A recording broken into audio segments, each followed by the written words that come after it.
नमस्कार, knockingnewz.com में आपका स्वागत है। आज मैं आपको कुछ एक ह्यूमन साइकोलॉजी समझाने की कोशिश करूंगा। जब आप बड़े आदमी बन जाते हैं, जब आप राजा बन जाते हैं, तो आप किस तरह से बिहेव करते हैं ये बताने की कोशिश करूंगा। आप चाहते क्या हैं, आपकी इच्छा क्या होती है, ये मैं बताने की कोशिश करूंगा। और आप किस किस तरह से व्यवहार करते हैं वो आजकल के शासक और सत्ता के अंदर अगर आपको दिखाई दे रहा है तो मैं उसके बारे में भी बातचीत करने की कोशिश करूंगा। शुरुआत शाहजहाँ से करूंगा, मोदी तक आऊँगा, और भी बहुत सारी चीज़ें हैं जिनसे हम ये समझने की कोशिश करेंगे कि हमारे चारों तरफ जो घट रहा है उसके पीछे मनोविज्ञान क्या है। कहीं मत जाइए, चैनल को सब्सक्राइब कर लीजिए। अगर आप इस चैनल को सपोर्ट करना चाहते हैं, अगर आप चाहते हैं कि हमारा ये उपक्रम आगे बढ़े, ये मजबूत हो, तो आप धनराशि दे सकते हैं। हमारा UPI ID डिस्क्रिप्शन में सबसे नीचे है। इसके अलावा आप देखेंगे तो इसी चैनल पे नीचे स्क्रॉल में अभी एक बारकोड आपको दिख रहा होगा। उस बारकोड के ज़रिए भी आप भुगतान कर सकते हैं, और इस वीडियो के अंत में भी एक बारकोड है। मैं अभी हाजिर हुआ, कहीं मत जाइएगा।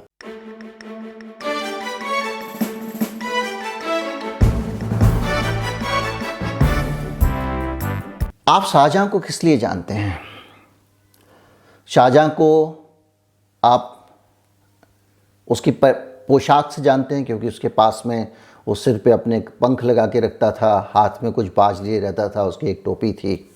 ये पहचान आपको दिखाई गई है इसकी फ़ोटो में, उससे आप जानते हैं। और उसकी जो उससे भी बड़ी पहचान है जिसके कारण हम सब शाहजहाँ को जानते हैं, शाहजहाँ के जीवन की उपलब्धि के तौर पे देखते हैं, और वो है एक स्मारक जो शाहजहाँ ने बनवाया, और वो है ताजमहल। अपनी पत्नी की याद में शाहजहाँ ने ताजमहल बनाया। हज़ारों मज़दूर पूरे देश से इकट्ठे करके लाए गए थे और उन्होंने उस ताजमहल को बनाया। जब ये ताजमहल बना तो उस वक़्त की सामाजिक आर्थिक स्थिति क्या थी इस देश की, इस बारे में आपको पता है? आपको नहीं पता है। कोई आपको अगर ये कहे कि शाहजहाँ के समय में बेरोज़गारी की हालत क्या थी, कोई कहेगा आपको पता है, आप कहेंगे मुझे नहीं पता है, मुझे ताजमहल पता है। कोई आपको कहेगा कि उस वक़्त भुखमरी के हालात क्या थे, आप कहेंगे मुझे नहीं पता है। लेकिन आपको ये पता है कि एक ताजमहल वो बना के गया था, एक स्मारक बना के गया था। और वो स्मारक जब उसने बनाया तो मैं आपको उस आदमी के दिनों के हालात बताना चाहता हूँ उस देश के क्या थे। वो आदमी 25 लाख रुपए अपनी गर्लफ्रेंड या अपनी बेगम जो भी कहें उसके ऊपर खर्च करता था। 80 लाख रुपए उसके लिए गुलाम रखने पे खर्च करता था। और जब अकाल पड़ा और तिल तिल कर लोग दिल्ली में मर रहे थे, सड़कों पे लाशें दिख रही थीं, तो शाहजहाँ ने कुल 1.5 लाख रुपए की खैरात दी थी और ये बताया था कि मैं बहुत बड़ा उपकार जनता पर कर रहा हूँ। कहाँ 25 लाख रुपए महीने सिर्फ अपनी बेगम पे खर्च कर देना, और कहाँ जब अकाल पड़े, फसलें ना हो, तो लोगों को, मरते हुए लोगों को कुल 1.5 लाख रुपए की खैरात देना। इस हिंदुस्तान का शहंशाह था। ये उसकी हकीकत थी, उस दौर की हकीकत थी। ताजमहल में हमें वो दिखाई नहीं देती है। उस दौर में, ताजमहल के दौर के अलावा अगर आप देखें तो उसी दौर में महिलाओं की स्थिति ये थी कि जिस बेगम की याद में वो ताजमहल बना रहा था, वो बेगम एनीमिया से मर गई थी। अनगिनत बच्चे पैदा करते करते उसको एनीमिया हो गया था। उसका शरीर सफ़ेद पड़ चुका था और उसको बचाया नहीं जा सका। ये बादशाह की हवस और इस देश में महिलाओं की स्थिति का हाल था। उसी के ज़माने में देश भर से हज़ारों मज़दूर उठा कर लाए गए। काठियावाड़ से लाए गए, अहमदनगर से लाए गए, पंजाब से लाए गए। ऐसा कौन सा जगह थी जहाँ से मज़दूर उठा के नहीं लाए गए? और मज़दूरों को वेतन के नाम पर सिर्फ पसीना मिलता था। ये शाहजहाँ के दौर की सामाजिक हकीकत थी, जिसका हम आज ताजमहल देखते हैं और जश्न मनाते हैं। हम देखते हैं गेहुआ, सफ़ेद, काले। इतिहास का विद्यार्थी देखता है कोई भी मज़दूर हों, वो दिन रात पत्थर की, संगमरमर की बड़ी बड़ी चट्टानें घसीटता रहता था। हाथी काम पर लगे हुए थे, और वो अगर मर जाता था काम रुकता नहीं था उसकी लाश को छोड़कर।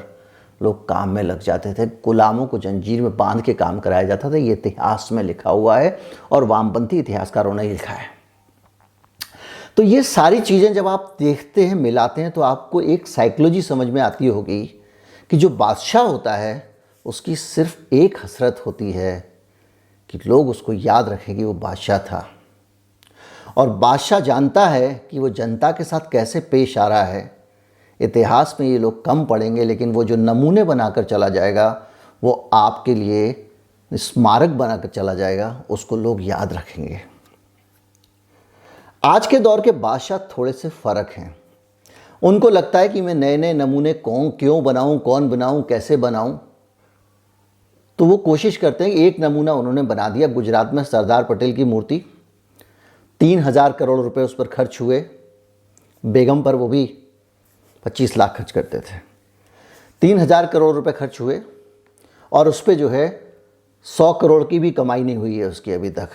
और कहा गया था कि ये पर्यटन का केंद्र बन जाएगा, इससे देश में इतना पैसा आएगा, जो भी हो। लेकिन बादशाह ने एक स्मारक बना दिया जिसके नाम पर उसको हमेशा याद रखा जाएगा कि ये स्मारक जो है उस देश में एक शासक हुआ था जिसके दौर में बना था।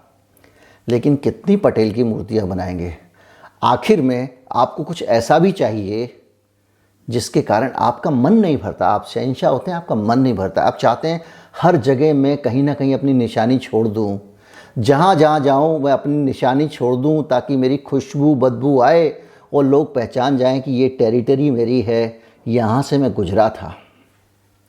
बादशाह की कोशिश होती है और इसी कोशिश में वो क्या करता है कि जो पहले से चीज़ें थीं उन पर भी दस्तखत करता हुआ चला जाता है।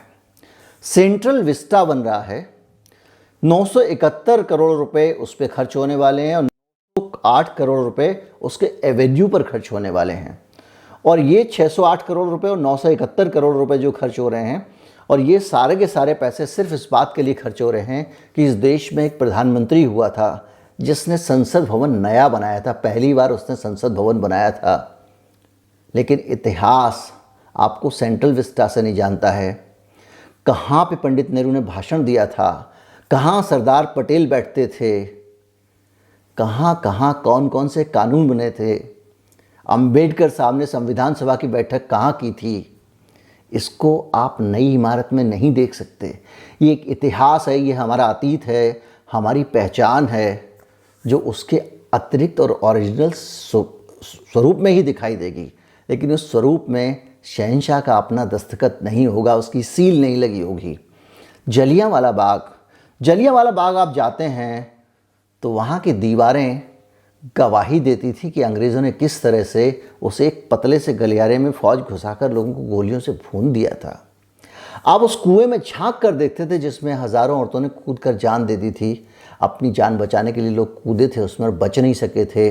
आप जलियांवाला बाग की दीवारों पर गोलियों के निशान देखते हैं और पहचानते हैं कि अंग्रेज़ों की फ़ौज ने किस तरह से लोगों को गोलियों से भूना था। आज वो उदासी वाली दीवारें हटा दी गई हैं, उन पे बेहतरीन पच्चीकारी वाली मूर्तियाँ लगी हुई हैं। जब आप वहाँ जाएंगे तो कुएं में नहीं झांक पाएंगे। जब आप जाएंगे तो आपको याद नहीं आएगा कि उस ज़माने में क्या दर्द रहा होगा। आप शिल्पकार के शिल्प को याद करेंगे। आप laser show, light and sound show देखेंगे, वो जश्न की जगह है। और उसके बाद कहेंगे वाह मोदी जी वाह, आपके वक्त में कितनी खूबसूरत मूर्तियाँ जलियांवाला बाग में बना दी गई। वो जो पूरा मूड था वहाँ का वो हर लिया गया है। बनारस में 900 करोड़ रुपए की लागत से 5 लाख स्क्वायर फीट में कॉरिडोर का निर्माण हुआ है। बनारस की गलियाँ पूरी दुनिया में प्रसिद्ध हैं और उन बनारस की गलियों को देखने के लिए पूरी दुनिया के टूरिस्ट आते थे। वो देखना चाहते थे कि वो बनारस कैसा है जो सैकड़ों साल से वैसा का वैसा है, हज़ारों साल से वो शहर वैसा का वैसा है। उसकी एक एक मूर्ति, उसका एक एक कंगूरा, एक एक इमारत, एक छोटी सी दुकान, घर घर में खुले हुए मंदिर उसकी पहचान थे। उस बनारस को उजाड़ दिया गया और आपने एक बादशाही दस्तखत कर दिया जिसमें सरकारी खजाने से, जनता के टैक्स से लाए गए लाखों रुपए, करोड़ों रुपए, 900 करोड़ रुपए लगा देते हैं आप। और उसको लगाने के बाद उसको सजा धजा देते हैं ताकि काशी विश्वनाथ की जो पुरातन परंपरा है, बनारस का सैकड़ों साल पुराना जो इतिहास है, वो आपको याद ना है। आपको याद आए एक शहंशाह आया था जिसने यहाँ पे ये स्मारक बनाया था। उससे पहले क्या हुआ था, काशी शिव के त्रिशूल पे बसती है। वो सारी चीज़ें, काशी का कल्चर, काशी का गमछा, काशी की सुबह सुबह बनारस, वो सब देखने के लिए कोई ना आए, सिर्फ बादशाह के दस्तखत देखने के लिए जाए। ये हमने देखा है जो बदल रहा है। 1100 करोड़ रुपए में भगवान राम का जन्म कहाँ हुआ था। जब आप अपने पिता का जन्म स्थान देखने चाहते हैं तो आप ये देखने नहीं जाते हैं कि वहाँ तोड़ के किसी ने उसमें ज़बरदस्त इमारत बना दी है। जब आप अपनी माता का जन्म स्थान देखने जाते हैं, उस गांव में जाना चाहते हैं, आप अपने गांव भी अगर 20 साल बाद जाना चाहते हैं, आपको अच्छा नहीं लगता कि गांव बस गया है। वो कुटिया, वो छोटे छोटे जो चीज़ें थी वो बस गई हैं। लेकिन अगर वहीं कोई तोड़ के उस गांव को अपना एक दस्तखत कर दे, कि इमारत बना दे ताकि मैं इतिहास में अमर रहूं, मेरे ताजमहल पूरी दुनिया देखे, तो आपको कैसा लगेगा। मेरे मुल्क के साथ यही हो रहा है। हम अपने पुराने इतिहास, सुनहरे अतीत को दबा रहे हैं, ढक रहे हैं। हम नए और पुराने का अंतर बदल दे रहे हैं। इतना ख़राब सा हमारा सोच और समझ हो गई है कि नॉर्थ और साउथ ब्लॉक की जब इमारत पे आप जाएंगे शाम को, तो वहाँ रंग बिरंगी रोशनियाँ होती हैं, जैसे किसी आप शादी के पंडाल में आ गए हों, जैसे किसी आप मेले में पहुँच गए हों। जहाँ चले जाएं, उज्जैन में महाकाल में चले जाएं, महाकालेश्वर में भी यही हो रहा है। महाकालेश्वर में पूरा महाकालेश्वर का जो था उसको बदला जा रहा है। 100 करोड़ से ज़्यादा रुपए खर्च हो रहे हैं। महाकालेश्वर में आप जाएंगे, जब मध्य प्रदेश का चुनाव आने वाला होगा, उस वक़्त उसका उद्घाटन हो जाएगा। एक दस्तखत और एक मुहर शहंशाह की वहाँ पे भी लग जाएगी। लेकिन वो महाकाल, उनकी जो परंपरा, वो पुराने मंदिर, उनका कॉरिडोर, उनका गलियारा, वहाँ के आसपास का कल्चर, वहाँ के आसपास के छोटे छोटे मकान, सिर्फ एक बड़ा मंदिर किसी शहर की पहचान नहीं बनाता है। वो जो छोटे छोटे मकान होते हैं, 200 साल पुराने देहरी और दरवाजे होते हैं, वो जो लकड़ी के पच्चीकारी वाले किवाड़ होते हैं, जो घर के बाहर के चबूतरे होते हैं, वो शहर की पहचान को बनाते हैं। वो दालान, वो बैठकें, वो शहर की पहचान को बनाते हैं। आप उसको तोड़ के कितना भी खूबसूरत पत्थर का कुछ बना दीजिए, आप अपना दस्तखत तो कर लेंगे, अपनी निशानी तो छोड़ देंगे, लेकिन जो पहले से था वो खुशबू चली जाएगी, एक नई बदबू वहाँ पे शामिल हो जाएगी। बहुत सारे लोग, प्राणी होते हैं जो जगह जगह निशानियाँ छोड़ते हैं और खुशबू हटाकर बदबू फैलाते चले जाते हैं, ताकि लोगों को लगे कि ये इलाका उनका है। कितनी जगहों की मैं बात करूं, ताजमहल से शुरू किया था, महाकाल तक आ गया हूं। आपको हर तरफ यही अंदाज़ दिखेगा, यही नज़ारा दिखेगा। और ये अगर आप किसी एक पॉलिटिशियन के परिचित रहे हों, किसी एक नेता के निकट रहे हों, आपका नेताओं से अगर संबंध रहा हो, तो ये मनोविज्ञान आपको अक्सर दिखेगा। अक्सर आपको ये मनोविज्ञान समझ में आएगा। एक आदमी लोकसभा का स्पीकर बनता है तो वो सोचता है कि मैं कुछ एनेक्सी बना दूं, लाइब्रेरी बना देता हूं मैं, ताकि लोग याद रखें कि मैं यहाँ स्पीकर बना था, मैंने लाइब्रेरी बनाई थी। थोड़ा सा समझ में आता है। विधानसभा अध्यक्ष बनता है, उसको लगता है कि मैं इस व्यक्ति को मानता था, इसकी मूर्ति एक बरामदे में लगा दूं, समझ में आता है। लेकिन आप मायावती की तरह कांशीराम पार्क बनाने लगेंगे सिर्फ इसलिए कि आने वाली कौमें आपको याद करें, तो आप इस देश के लोकतंत्र के दौर में वो शहंशाही शौक पाल रहे हैं, जो जनता के ऊपर टैक्स लगा के, जो अपने पैसा वसूल के पूरे किए हैं। आपको इस बात का एहसास नहीं है कि इस देश में विषमता का स्तर ये हो गया है कि 57% दौलत 10% आबादी के पास है। आपको इस बात का एहसास भी नहीं है कि बेरोजगारी का स्तर कहाँ पहुँच गया है, लोकतंत्र के इंडेक्स में आप कहाँ पहुँच गए हैं, भूखमरी में आपकी पोजीशन छोटे छोटे चिरकुट देशों से भी बुरी है। लेकिन कौन याद करता है कि अकाल पड़ा था तो शाहजहां ने कितने पैसे दिए थे। सबको शाहजहां की निशानी याद है। शहंशाह चाहता उसकी निशानी हो, उसके चलाए हुए सिक्के हों, उसके अपने रंग के नोट हों। औरतों के डिनोमिनेशन में नए नए लाने की बात हो रही है, ताकि याद रखा जाए कि वो एक दौर था, एक शहंशाह आया था जिसने गुलाबी नोट चलाए थे, जिसने आसमानी नोट चलाए थे, जिसने पीले नोट चलाए थे, जिसने हरे नोट चलाए थे, सारे नोट बदल दिए थे। ऐसा बादशाह था जिसने पहली बार नोट दिया। ये सारी की सारी चीज़ें इस लोकतंत्र में हो रही हैं, जिसमें एक लोक सेवक को आपकी सेवा करनी चाहिए थी और वो व्यक्ति लोक सेवक से ज़्यादा शहंशाह हो गया, बादशाह हो गया है। और लोकतंत्र में जब किसी को आप ज़रूरत से ज़्यादा अहमियत देते हैं तो सेवक को शहंशाह बनते वक्त नहीं लगता। हमारे देश में प्रधान सेवक होता है, प्रधानमंत्री होता है, राष्ट्रपति नहीं होता है। राष्ट्रपति को अधिकार नहीं है, जिसको अधिकार दिए हैं वो मंत्री है, उसको काम करना है, वो सेवा करने के लिए आया है। वो अगर हर जगह हर चीज़ का अपना मूल स्वरूप मिटा देगा, हर जगह अपना ठप्पा लगा देगा और 100 साल बाद वो ये चाहेगा कि ये देश सिर्फ उसके नाम से बचा रहे, पुरानी सारी चीज़ें हट जाएं, वो पंचवर्षीय योजना बनाने वाले योजना आयोग को बंद कर देता है, एक नया आयोग लेके आता है, बहुत सारी योजनाओं के नाम बदल देता है, बहुत सारे नेताओं के नाम पे रखे हुए स्मारकों के नाम बदल देता है, देश के इतिहास को भुलाने के लिए देश की सड़कों के नाम बदल बदल कर नए रखता है।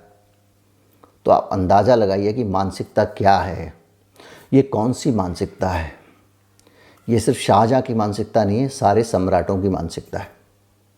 और ये लोकतंत्र है, इसलिए इसमें सम्राटों वाली मानसिकता नहीं चलनी चाहिए। इसलिए कल के बनारस वाले मामले के बाद मुझे लगा कि ये बातें आपसे कहनी चाहिए।